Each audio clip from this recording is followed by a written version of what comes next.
Conservation equals innovation because we're in an ever-changing world and an ever-changing environment. And as our needs change and as our cropland shrinks because we're growing houses and buildings and cities, we're going to have to produce more. I had a very good friend who'd like to say we have to be willing to adapt and adopt. And that goes with the changing times and the innovation. To not only be profitable, but just to be responsible.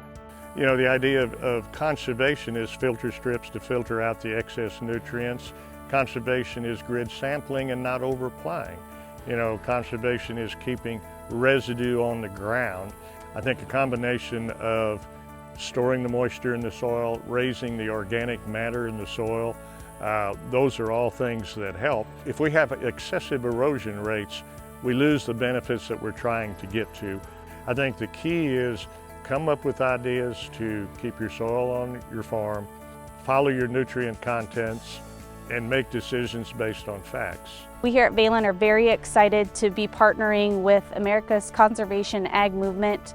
There's only so much land that we have to utilize to grow the crops that we need to feed the world. In doing so, we want to make sure that we're utilizing all resources, from sustainability practices to multiple modes of action and chemistries that we're choosing to scouting techniques that we're bringing to the farm as well.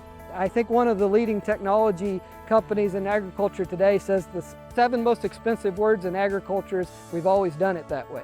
And I appreciate that message. We're looking to do it a little different. We find that managing our soil health, we're looking for the long-term gain.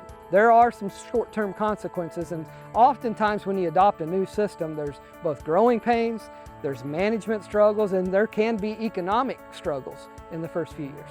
But we've found that by adopting that system, that we've actually found some climate mitigation. We found that we can handle that drought stress just a little bit longer. Now, you know, it's not a magic pill because there is some management to it, you know, and there has to be some want to. Well, we do this because we want to keep the soil in place. We do this because it makes good sense, not because of this big major news issue. We do it because it's responsible and because we want our small little world here in Shelby County to last so that we can have it for our grandkids and that Jocelyn's grandpa could leave it to us. Some of the things we're doing today, my grandpa, when he moved here in 1953, never would have dreamed of being able to do. The concept of being able to pull a planter through cover crop that may be 3, 4, 5, 6 feet tall and being able to raise a full crop of soybeans in that situation would have just been the most foreign thing possible to him. So to me, the innovation is so key because we know there's challenges and we know there's struggles, and we're doing everything we can to continue to improve on the farm today. Who knows what the next innovation can be that will allow us to do even that much better of a job of growing soil health, keeping soil in place and reducing erosion, also being able to just control those pests and manage that crop to even greater levels in the future. To me, that's the innovations. We don't know what's around the corner, but if we continue to innovate, the conservation practices we have in our toolbox will continue to grow and continue to be better. Through a lot of my travels, I come in contact with a lot of different farming applications, farming techniques across all geographies from the Mid-South to the upper Midwest. And so, you know, there's a lot of things that we do in agriculture that are really moving the ball forward from a conservation awareness, from the practices that we have in place on our farms with buffer strips and buffer zones to no-till to strip-till. And as we go forward the next few years, we really need to think about what else can we do? What other options are there, not just on our farms specifically, but across the entire industry. So I think one of the things that as we look at it from a Valent perspective is with our sustainable platform, there's a lot of chemistries that we have that fit into conservation tillage. There's a lot of products that fit into some of the biological spheres that we work in. And so as we look at it from a seed protection standpoint, one of the most efficient uses of chemistry in agriculture is seed protection. One of my mentors in this soil health journey told me that when you start no-till and cover cropping together, the ground will stay wet longer and dry out quicker. I said, that's not possible. It doesn't work that way. He said, trust me, you do this a couple years, you'll know what I'm talking about. And sure enough, A couple years into this no-till and cover cropping together, I found that he was exactly right. And although the ground did stay wet longer, but it didn't dry out quicker. What he was referring to is that you can plant even in really wet soil when you have a lot of organic matter and you've got a mulch. You don't get that crusting and sidewall smearing and the seed trench staying open. It just all works. Here at Valent, we place great value on innovation. We have 2 field research stations, one in Champaign, Illinois, and one outside of Greenville, Mississippi.